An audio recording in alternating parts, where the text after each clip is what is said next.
this book reveals on whether there is a need to manage your boss.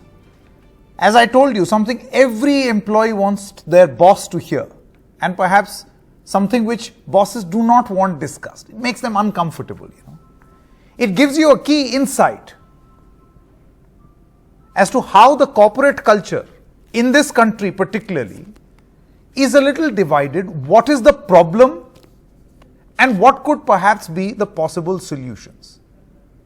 Joining us right now is the author of this book, Divya Khanna. Divya, thank you very much.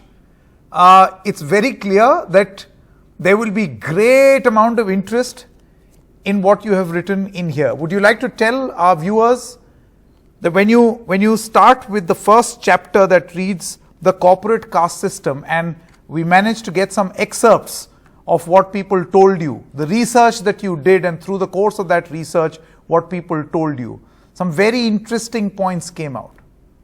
What can one expect from a book like this? Sure. Thank you so much for having me and for paying attention to my book. I think what people can expect from this book is a little bit of information.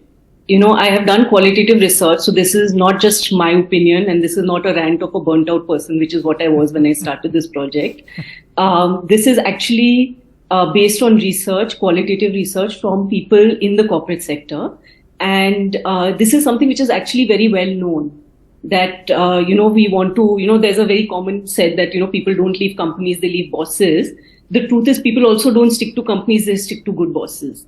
So, there is this thing of being on the good side of the boss, and that comes from our cultural status consciousness that is already embedded in us. We always want to kind of give proper respect and deference to the people we consider to be of a higher status. And we are not so mindful in our interactions with people of a lower status. And that is what gets reflected in the corporate hierarchy as well.